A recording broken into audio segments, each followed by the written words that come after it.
Just আমাদের একটা অনুমতি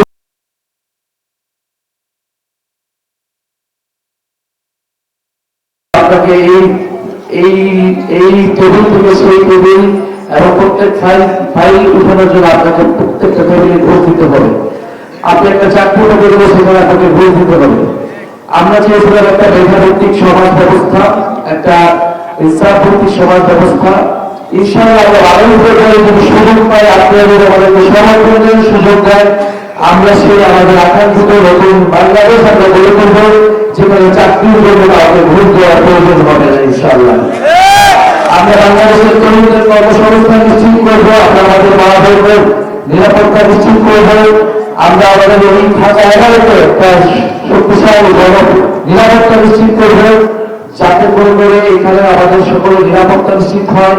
চাঁদাবাজ, সন্ত্রাস, ভূমিদস্যুদের বিরুদ্ধে পুলিশ কঠোর ব্যবস্থা নেয়, আইন অনুযায়ী। এবং এখানে যে প্রকাশ্য মাদক কারবারি হয় বিভিন্ন জায়গায়, সেই মাদক কারবারি বন্ধ হয়ে যাবে যদি রাজনৈতিক ব্যাপার সেখানে না থাকে। ইনশাআল্লাহ সেই রাজনৈতিক ব্যাপার আমরা সব ভেঙে দেব। এবং এখানে গ্যাস সংকট রয়েছে, পানির সংকট রয়েছে, বিভিন্ন জায়গায় পানির পাম্প বসাতে হবে এবং গ্যাসের জন্য সিলিন্ডারের যে গ্যাস সিন্ডিকেট রয়েছে সেই সিন্ডিকেটকে ভেঙে দিতে হবে। সরকার আপনারা ঠিকই কিন্তু ট্যাক্স দিচ্ছেন, আপনারা ঠিকই কিন্তু বিল পে করতেছেন, বিভিন্ন জায়গায় রাষ্ট্রের কাজে রাখতেছেন, কিন্তু আপনাদের গ্যাসের যে অধিকার সেটা কিন্তু আমরা পাচ্ছি না। ফলে সেটার জন্য আমরা অবশ্যই উদ্যোগ গ্রহণ করব। সর্বোপরি আমরা মনে করি যে বাংলাদেশে যে পরিবর্তনের ধারা 5ই আগস্টের পরে শুরু হয়েছে, সেই ধারাটাকে নানা শক্তি বাধা দেওয়ার চেষ্টা করেছেন। আমরা মনে করি বাড়ির ভেতরে আপনারা ব্যালট বাক্সে সেই সকল কিছু জবাব দেবেন এবং আপনারা পরিবর্তনের পক্ষ অবস্থান নেবেন। প্রিয় এলাকাবাসী, আমরা জুলাই গণঅভ্যুত্থানে অংশ নিয়েছিলাম, আপনাদের এখানে আপনাদের সন্তান ভাইয়েরা আপনারা নিজেরাও অংশ নিয়েছিলেন। আমরা স্বৈরাচারী ব্যবস্থার বিরুদ্ধে লড়াই করেছিলাম।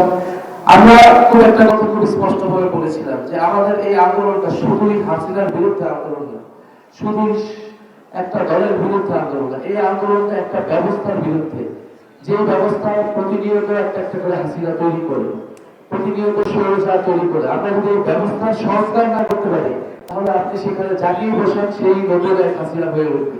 আমরা কি সেটা চাই?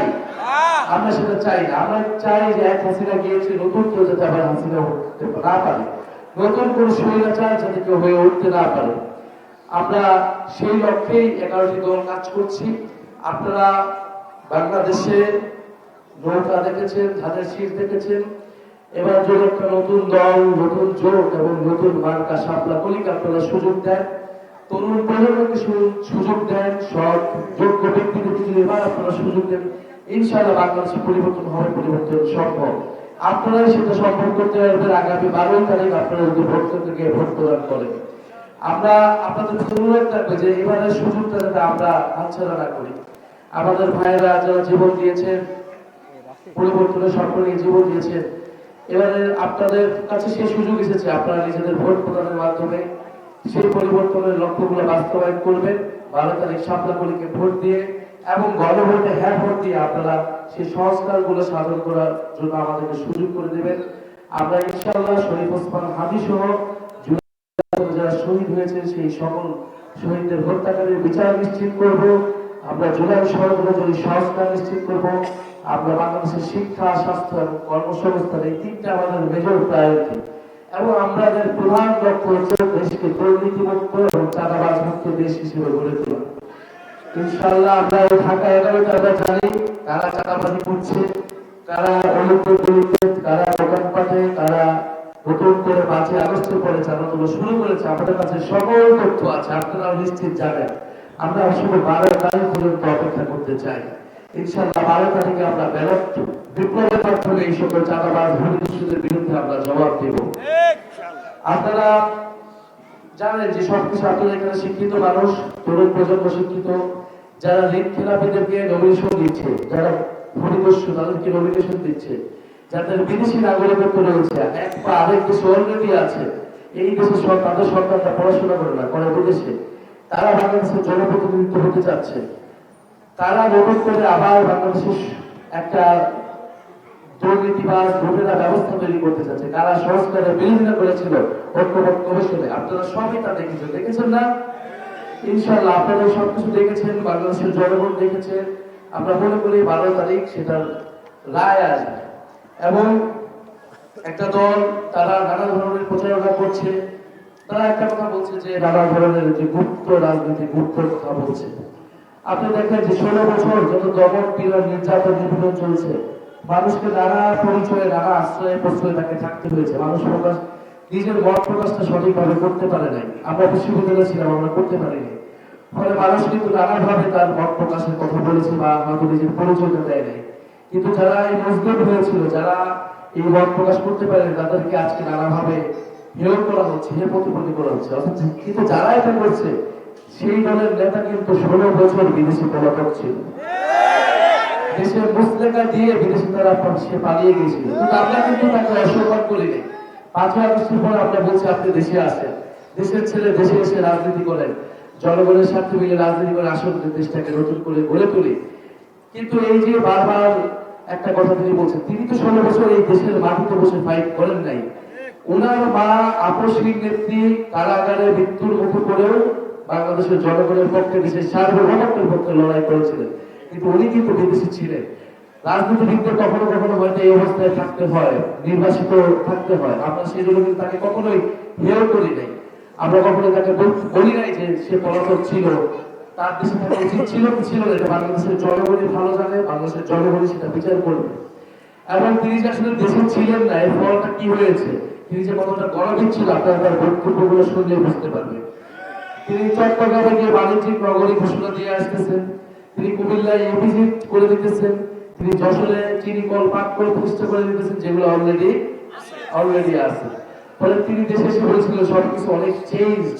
অবশ্যই অনেক কিছু চেঞ্জ হয়ে গিয়েছে। বাংলাদেশ 16 বছরে চেঞ্জ হয়েছে, বাংলাদেশ লুটপাট হয়েছে, সেই লুটপাটের বিরুদ্ধে বাংলাদেশের জনগণ রক্ত দিয়ে বুলেটের মুখে দাঁড়িয়ে এই দেশকে নতুন করে স্বাধীন করেছে। ফলে যারা এই ধরনের কথা বলছে, বক্তব্য দিচ্ছে, আপনারা বিচার বিবেচনা করে আপনারা 12ই ফেব্রুয়ারি আপনারা ভোট কেন্দ্রে আসবেন।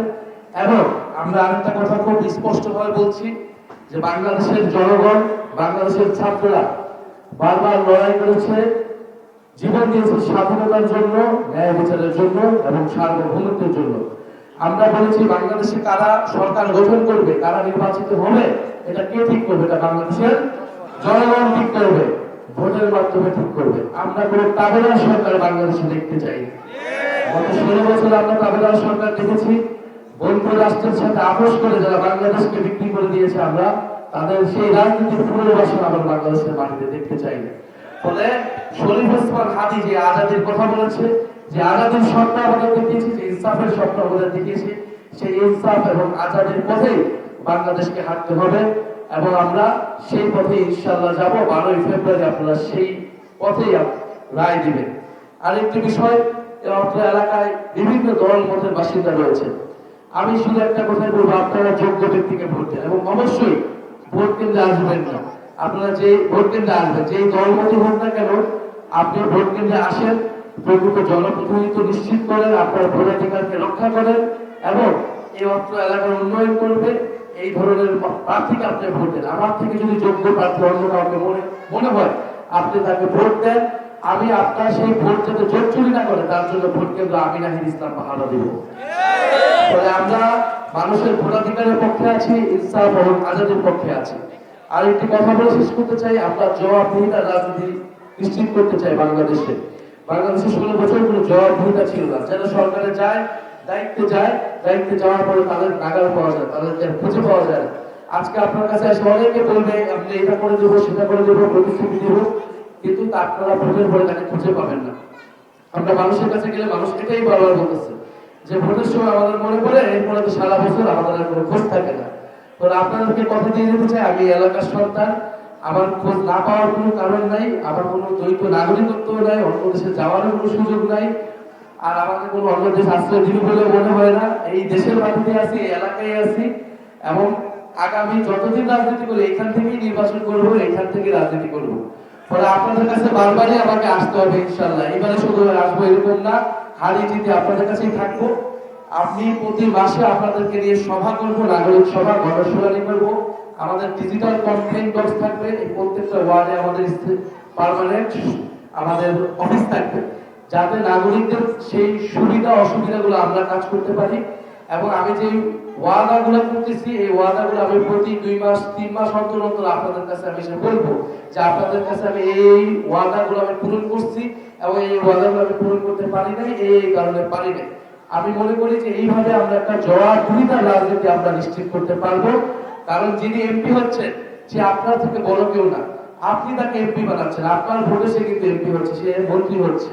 ফলে আপনার কাছে সে জবাবদিহিতা করতে সে বাধ্য, সে যেই হোক না কেন আপনার কাছে থেকে জবাবদিহিতা করতে হবে। বাসে বসে হাত নাড়াইলেই জবাবদিহিতা হয়ে যায়, জনগণের কাছে যাওয়া যায় না। জনগণের কাছে আসতে হবে, জনগণের কাছে কথা শুনতে হবে, কথা বলতে হবে। এবং এটা শুধু ইলেকশনের আগে না, ইলেকশনের পরেও আমরা এই যে আমাদের যে গণশুনানি উঠান বৈঠক এগুলো অব্যাহত থাকবে। আমাকে এই ঢাকা 11 মাথায় ঘাটে রাস্তাঘাটে আপনারা ইনশাআল্লাহ খুঁজে পাবেন। ইনশাআল্লাহ আপনারা যদি সুযোগ দেন আমরা সেই স্বচ্ছ জবাবদিহিতার রাজনীতি আমরা প্রতিষ্ঠা করব। আমি আর কথা বলবো না, আপনারা আসছেন এই রাতের বেলা, এই জন্য আপনাদেরকে ধন্যবাদ। আপনারা আমার জন্য দোয়া করবেন, 11 দলের জোটের জন্য দোয়া করবেন, 7 দলের জন্য দোয়া রাখবেন। ইনশাআল্লাহ আমরা বিশ্বাস করি আপনারা যদি সমর্থন দেন এই দেশ পরিবর্তন হওয়া সম্ভব। এবং আরেকটা কথা বলে দিতে চাই, অবশ্যই 12 ফেব্রুয়ারি ভোট কেন্দ্রে আসবেন। ভোট কেন্দ্র যদি কেউ দখলের চেষ্টা করে, কোনো ধরনের ভয় দিতে আতঙ্ক দেখানোর চেষ্টা করে, আমরা ইনশাআল্লাহ বাংলাদেশের তরুণ সমাজ সেদিন মাঠে থাকবো, ভোট কেন্দ্র পাহারা দেব। বাংলাদেশের 5ই আগস্ট আমরা স্বাধীনতা এনেছিলাম, আমরা 12 ফেব্রুয়ারি আমরা বাংলাদেশের ভোটাধিকারকে প্রতিষ্ঠা করার, গণতন্ত্র প্রতিষ্ঠা করার দায়িত্ব নিলাম। আপনারা কোনো ভয় পাবেন না, আমাদের মা বোনেরা যারা রয়েছে আপনারা নির্দ্বিধায় সবাই মিলে ভোট কেন্দ্রে আসবেন। আমি তো বললাম আমাকে ভোট না দিলেও আপনার ভোটাধিকারের জন্য সেদিন আমি লড়াই করব।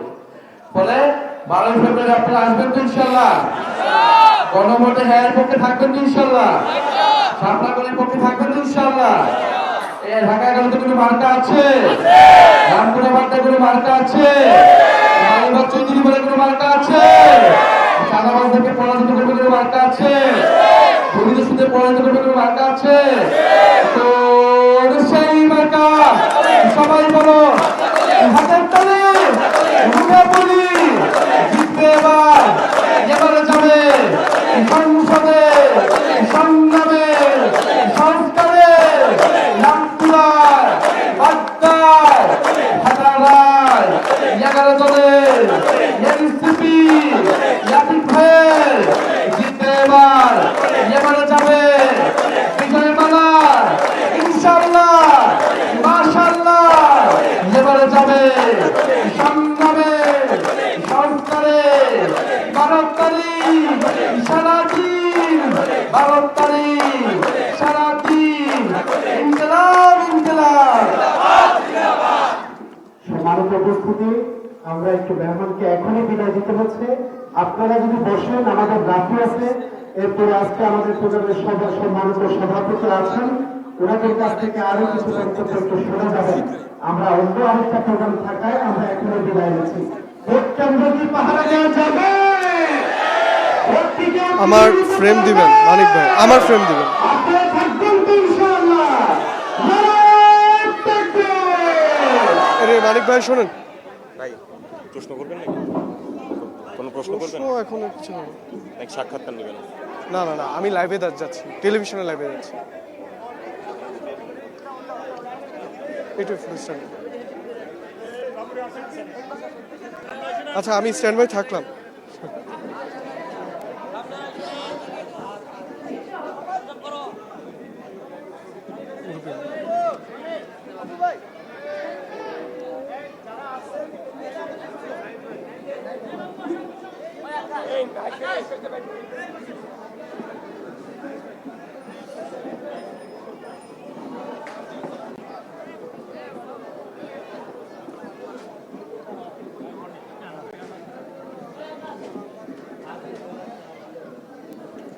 ভাই যদি একটু তাড়াতাড়ি ঢুকতে পারেন তাইলে হচ্ছে নাহিদকে এখন নিতে পারবো। পিসি আর শুনতে পাই, পিসি